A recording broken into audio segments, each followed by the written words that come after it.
What's going on, guys? JPS back with another video, and today we're going to be reacting to why US semi-trucks and European semi-trucks are so different. So when I was in Europe, I noticed that the trucks looked way different.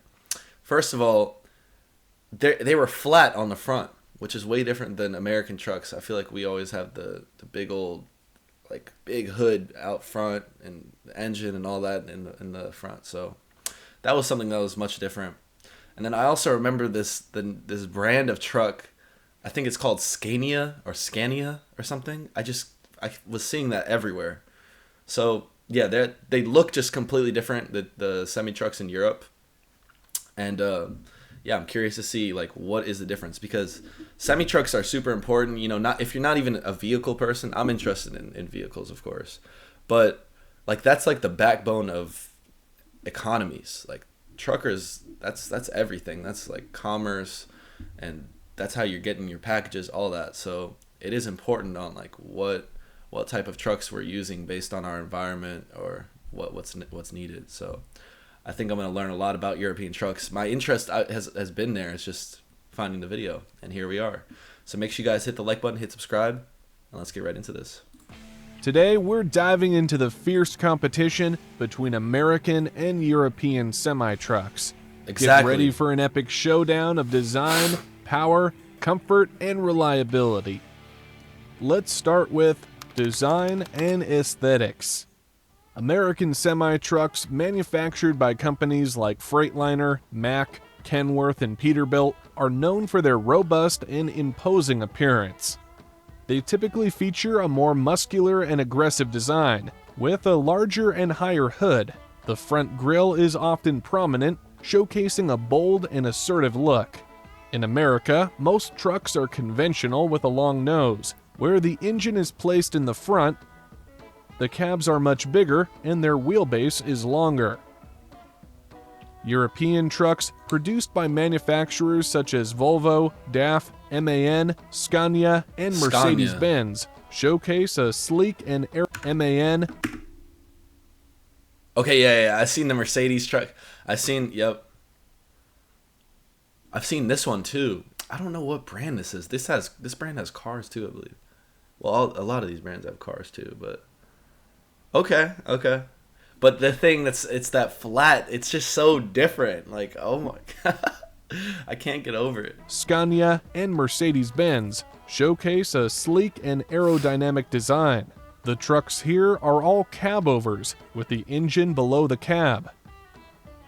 They tend to have a more streamlined and modern appearance, emphasizing fuel efficiency and reducing wind resistance.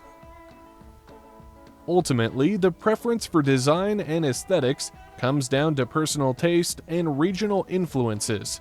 Some may favor the imposing and rugged appearance of American trucks, while others appreciate the sleek and modern design of European trucks.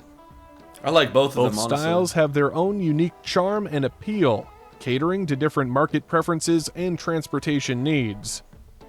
If you want to know why America stopped making cabovers, click the link below. Engine performance. The four major engine manufacturers in the US are PACCAR, Detroit, Mack, and Cummins. Also, a lot of Caterpillar truck engines are driving around in the US, but they stopped manufacturing on-highway engines in 2010 due to increasing emissions regulations. The most sold engine in the US is the Detroit DD15, which is a 14.8-liter inline-six engine with 505 horsepower and 1,750 pounds per foot, which is used on the truck brands Freightliner and Western Star. The biggest engines in America is the Cummins X15 with 605 horsepower and the Detroit DD16 with 600 horsepower. In Europe, the brands MAN, DAF, Scania, Volvo, Renault, Iveco, and Mercedes-Benz are available, each with their version of a truck engine. The European engines range from around 440 horsepower to 640. However, Volvo and Scania are separating from the other brands with their massive engines. The Volvo D16K is the world's strongest inline-six engine, with 750 horsepower is available on the Volvo FH models. Also, an option on the European market is the Volvo... That is pretty crazy. Like, I like the little 750 too. Okay. What I wanted to say was, we're not talking about engines now, but the front end, like, it kind of looks like a bus, but it's not a bus. But I like, they both are very different, like the American style front and the European style, but I like them both. They're both very sleek designs. FH models. Also, an option on the European market is the even bigger Scania V8 with 770 horsepower, which is the strongest truck engine produced in Europe. The best performing engines in both America and Europe have a fuel consumption of around 9 mpg to 12 mpg. It's important to note that it's hard to compare the two, as speed limit and weight rules are so different in the two places. The speed limit in America can be anywhere from 55 miles per hour to 85 miles per hour, and a limited gross weight of 80,000 pounds, where the speed limit is 50 miles per hour in almost all of Europe, and limited gross weight can vary greatly per country, from 88,000 pounds to over 200,000 pounds. Wow. Comfort and driver experience. Next, we have the inside of the cabins, where there is also a big difference between the American trucks and the European ones. When looking at design, it's often a matter of preference. Some think one thing is looking good, and some like something else. However, it cannot be argued that the interior of the European trucks is somewhat more modern to look at than the American ones. Yeah. That doesn't mean they're better, but they are significantly more modern. There are, of course, also American trucks with an up-to-date interior with the same functions as the European ones, but it's again about preferences and demand. Both European and American truck cabs can be selected with things like microwave, fridge, skylight window, table, TV, and bunks. But there is simply more space in the large American cabs, where you can also choose things like a wardrobe, a sitting area with a table, side window, and in some, even a toilet. So when it comes to interior space, the huge American truck wins, as it has much more room, if of course it's something you need. Crash and safety features.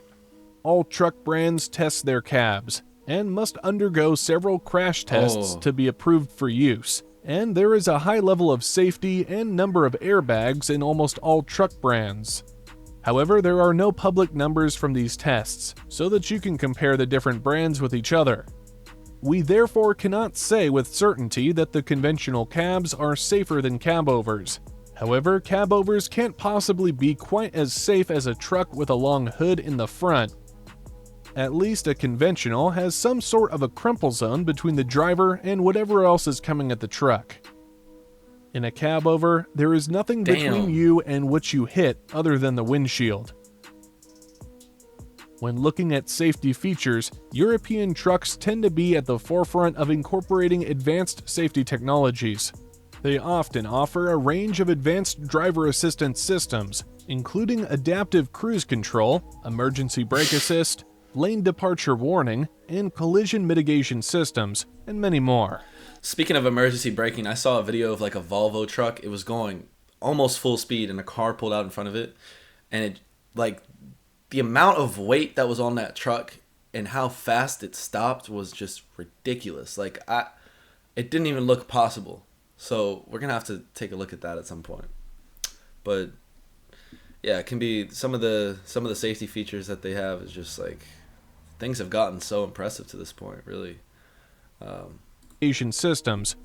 Generally, American trucks tend to have lower maintenance costs compared to European trucks.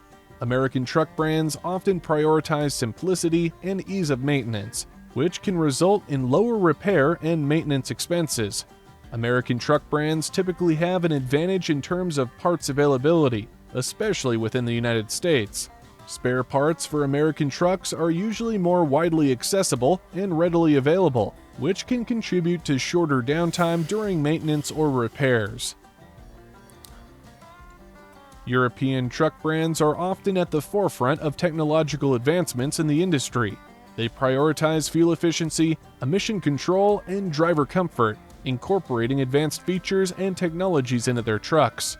While this can enhance performance and efficiency, it may also introduce more complex systems that require specialized maintenance and repairs. Yep.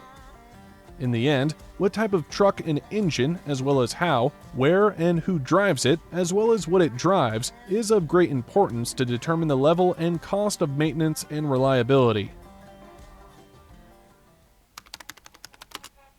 As we have now learned, both American and European trucks each have their advantages. In addition, they are each individually adapted to the environment in which they operate, and the demands by the associated customers. You can therefore not say which one is the best, as they are Not just customers, countries too, in terms of emissions at least. each the best in their own market. If the big and long-nosed American truck were to drive on some of Europe's small curvy roads, it would go terribly wrong. Likewise, the square shape of the European trucks would use far too much fuel if they had to keep up with the high speed that the American trucks are allowed. This was American versus European semi-trucks, which Yep. That was an interesting video. I like it. It was a good introduction into the differences. There's still a lot to check out, but it is true that these trucks operate in incredibly different environments. So they both have advantages specialized for their environments. But I can't believe that the speed limit is just 50 throughout Europe. But I guess that makes sense. I'm also thinking, there was a comment, I don't believe it was on this video, but it was on another video about U.S. versus European trucks. And it was like, in the United States, trucking is a lifestyle. In Europe, it's a job. And that kind of struck me.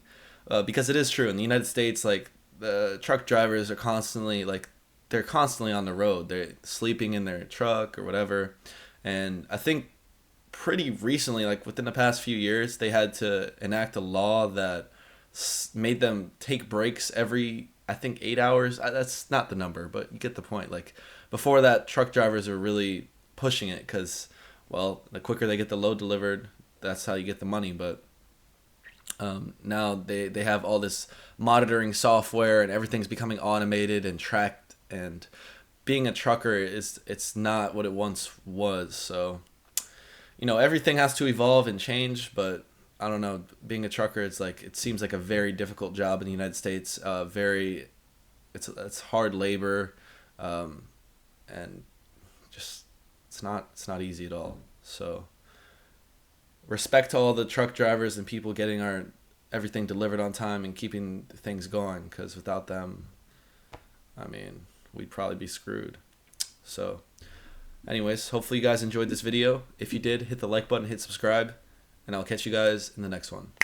Peace.